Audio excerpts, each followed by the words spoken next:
olona miabo mba olona manana fomba fisainana miabo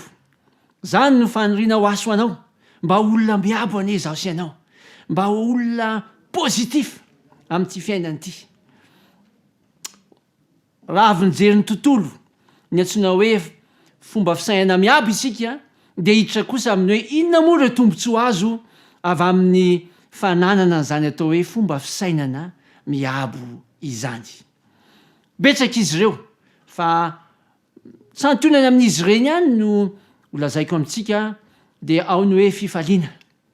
ny olona manana fomba fisainana miabo dia matetika olona falifaly mandrakariva ny olona manana fomba fisainana miabo na ny olona miabo dia olona manana fanantenana foana amin'ny fiainana tsy mora kivy zany tsy mora miembotra izany tsy miarandaharana zany fa ny olona zay manana fomba fisainana miabo dia olona miroso na manahoana ny sakany eo anoloana ny olona manana fomba fisainana miabo dia olona izay tony manana fahatoniana ary ny olona manana fomba fisainana miabo ihany koa dia olona izay manana toe-pahasalamana tsara kokoa noho ny olona miiba na ny olona izay manana fomba fisainana miiba mandrakariva mahafinaritra ihany koa dia zao ny olona manana fomba fisainana miabo dia olona mifandrim-pahalemana satria rehefa misy ny korontana rehefa misy ny ady ny saritaka dia ny olona manana fomba fisainana miabo dia olona mahay mijery ny lafitsaran'ny zavatra na amin'ny ankilany na amin'ny andaniny dia izy ny mpampiavana ary zany ny mahafinaritra aminy ary ny tiana songadina manokana raha ny resaka fahasalamana no resahana araky ny fandinihan'ireo zay manam-pahaizana manokana ny amin'ny lafiny ara-pahasalamana dia izao ny voalaza hoe ny olona izay manana ny fomba fisainana miabo dia olona izay tsy dia andairan'ireo aretina nateraky ny tositra diso tafahoatra problème na tension tsy manana an'izany ny olona manana fomba fisainana miabo mazava ho azy ary rehefa tsy olona tensionnaire izy dia olona tsy dia ho tratran'ny areti-po loatra mahafinaritra ary ny olona manana fomba fisainana miabo koa ry havana dia olona zay olona tsy dia tratran'ny raso-tsaina loatra tsy dia olona stressé loatra amin'ny fiainana fa dia olona valy mandrakariva olona kalma olona manana fanantenana mandrakariva araky ny voalazantsika teo ary izy lay tsy ny soratra masina hoe olona mpampiavana dia ozy ny voalaza ny soratra masina hoe sambatra amin'ny mpampiavana fa izy no antsoina hoe zanak'Andriamanitra ry havana malalisany raha tiatsika zany ny ho lasa mpampiavana amin'ny fiainana peacemaker amin'ny teny anglisy olona tompony fiadanana amin'ny fandrim-pahalemana dia mba olona miabo mba manana fomba fisainana miabo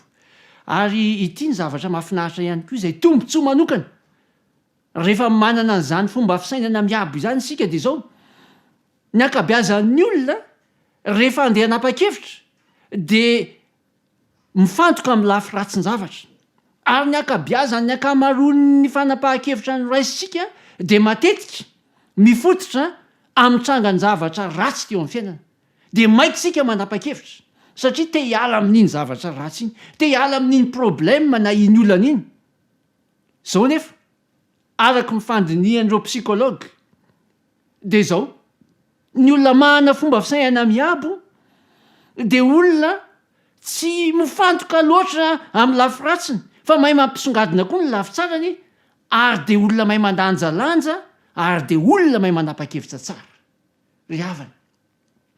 raha tiatsika ny olona salama raha tiatsika ny olona tsara fihavanana amin'ny fiarahamonina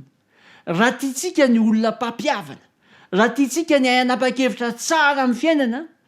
dia mihezaha sy mangataha amin'ny tompo mba hanatoetsaina miabo mba olona miabo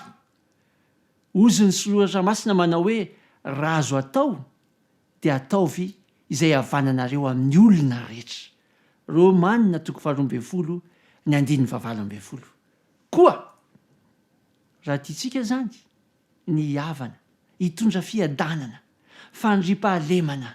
eo amin'ny fiarahamonina eo amin'ny tontolo misy atsika dia meteza olona miabo isika metezitsika mba hitaiza sy hanabe atsika anana an'izany antsoina hoe fomba fisainana miabo izany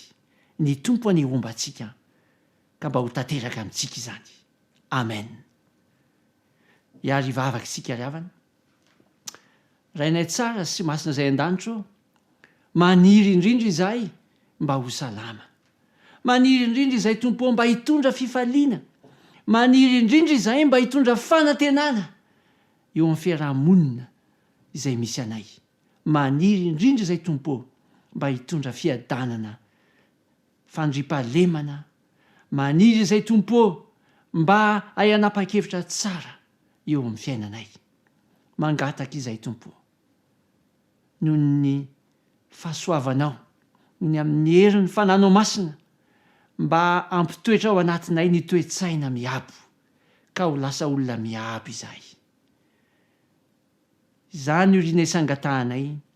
noho ny amin'ny anaranao Jesosy Kristy tomponay. Amen. Ry havana, vita sady ny fotoana ny rahantsika, mino aho fa tsotra sy mahitsy ny hafatra ka ho tadiditsika. Ny loha-hevitrika manaraka dia hoe raha izany ary ny tombontsoa azo avy amin'ny fananana fomba fisaina miabo, ahoana inona ny loharano mba azahoako anana izany fomba fisaina miabo izany. Zay indray ny loha-hevitrika manaraka. Misaotra indrindra tompoko.